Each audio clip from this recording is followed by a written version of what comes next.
Hello there, Tom Jeffries in the HowStreet.com video channel. HowStreet.com is based in Vancouver, British Columbia. We look forward to seeing you at the upcoming Money Expos. We have two of them, as a matter of fact, April 19th, coming up in Langley, British Columbia, just in the Fraser Valley, up from Vancouver, and at the beautiful Okanagan on May 2nd. You can sign up free right here at HowStreet.com. And joining us now, one of the headline speakers from InstitutionalAdvisors.com, the imitable Bob Hoy. Hello, Thank Mr. you Hoy. very much, Tom. Good to be here. Good to see you. Let's start off with a general question. You have been on the street, know Howe Street better than anybody I know. It has been a tough sector for the juniors.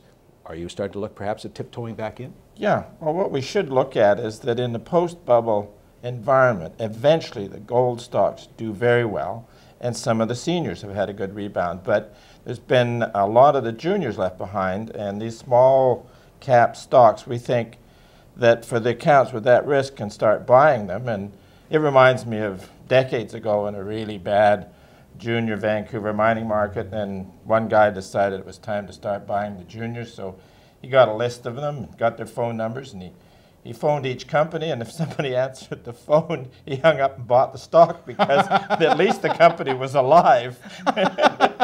Scientific research for you. That's hilarious, but it's been that bad in some of these stocks now, I know. The main thing is, have they got a pulse? Are they breathing? Are they keeping their filings up? And then we're not going to, at the moment, recommend any individual ones, but it's a sector that one should be positioned in.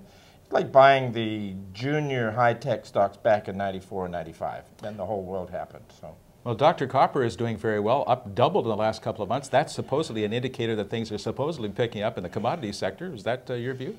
Well, the view is that copper and the other base metals, and plus the other resource commodities, the energy sector, would rally out of the crash that was likely to conclude in November, and they more or less have. They had a good run right till the first week of January, which was too much too soon. Then you were faced with bad news from a post-bubble crash, disaster in banks, and worst of all, a political disaster in the United States with Democrats running the White House and the Congress. So you never know when they're going to sandbag the market in trying to do good. But generally, we're looking for most commodities to recover out till April, May. Let's talk about the big board for a second. The Dow has been pillar to post here. Do you think it's going to have, is this a dead cat bounce in a bear market? What's going on? Well, I'd call it a pretty big dead cat bounce. It's a puma, then. Yes. It can make it. It's not overbought yet. It's probably in the next month, some big, good tradable swings. And then later on in the year, after mid-year, we'll figure out where it's going to go after that. But essentially, one has to understand is we're in a long, grinding post-bubble contraction where the markets will not accommodate the policymakers. As a matter of fact, I think the markets are going to continue to trash interventionist economics. And there's trades to be made. There's no long term. It's all, let's go from oversold to overbought and the other way around and make money that way. Over history, when you look at the history of government's intervention and throwing money at markets, has it ever worked? No, never. It's well documented, too. The idea of throwing yet more credit at a credit contraction with the hopes that the credit contraction will go away has never worked. The idea's been around since the bust that went from 1618 to 1623.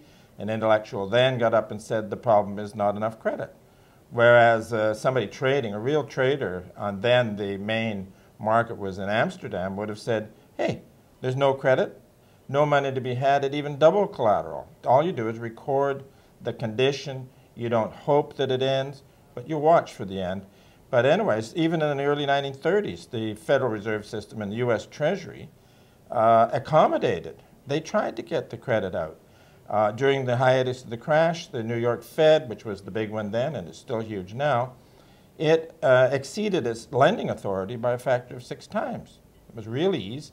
And then you go through until 1932 when the Barron's, the prominent financial weekly, in an editorial wrote that every anti-deflationary measure by the Fed has not been seen to be successful.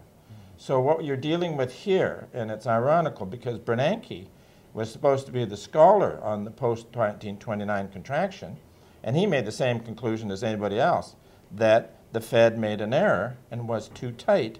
But if you look at the newspapers of the day, rather than the academics in hindsight, you can see that the Fed tried all the way through the nasty part to make it go, and it didn't go. And this is what we're expecting this time.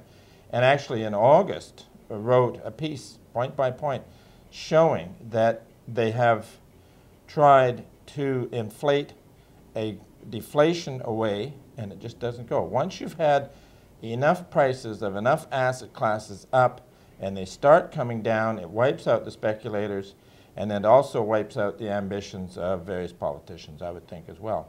Institutional advisors, you've written extensively about 1929, but also importantly about 1873. Could you talk a bit why that was such an important event? That's a good one, Tom, because the U.S. then was not on a gold standard, whereas England was, and they considered a fiat currency then in the 1860s as the panacea for any problems. And then you had a big bubble. There was a war in Europe, the Franco-Prussian War, 1871. That made copper particularly interesting. So you had a good boom in hard assets, and a great boom in the stock market. And then with the usual strains in the summer of 1873, it started to come apart. The credit markets were telling us that, but the leading New York newspaper editorialized that there was so much, the Secretary of the Treasury had so much power, and there was such a high regard that without the hindrance of gold, he was much stronger than a mere central bank, and he could create credit in endless amounts. So let's take a look at what happened. You had a 5-year bear market for stocks, you had a 6-year long recession, and then it was actually the start of what was eventually going down in history as the Great Depression. By 1884, senior economists in England had seen the business cycle, but always with weaker recoveries and stronger slides, said, well, this is quite extensive, and they started to call it the Great Depression in 1884. And that Great Depression lasted till the Depression trough of 1895.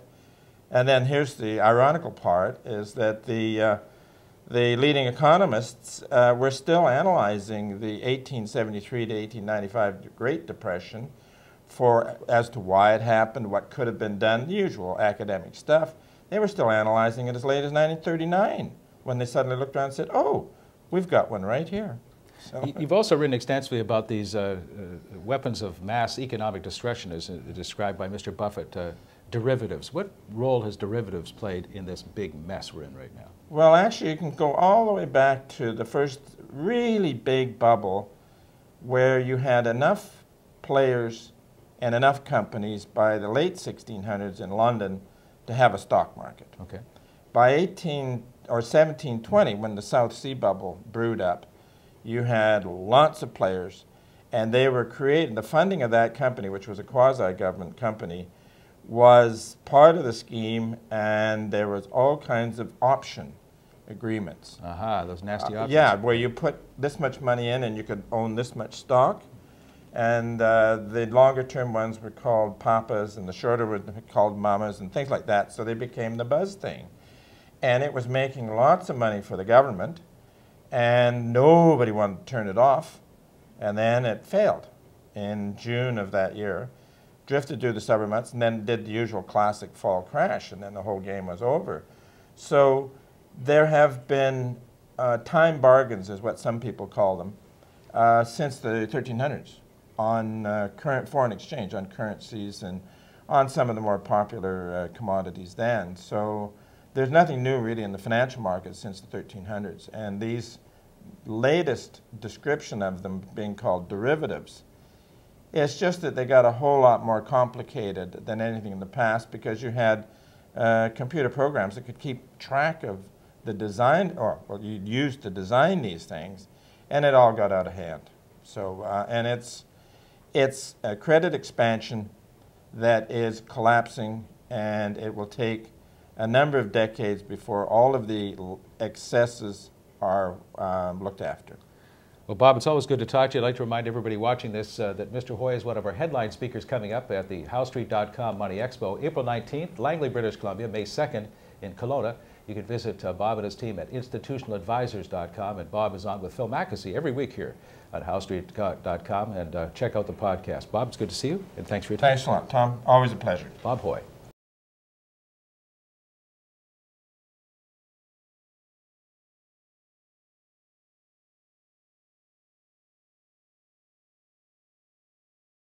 Comments made on Howe Street Video and howstreet.com are an expression of opinion only and should not be construed in any matter whatsoever as recommendations to buy or sell any financial instrument at any time. Available online at howstreet.com. Howe Street Video is a production of Howe Street Media Incorporated.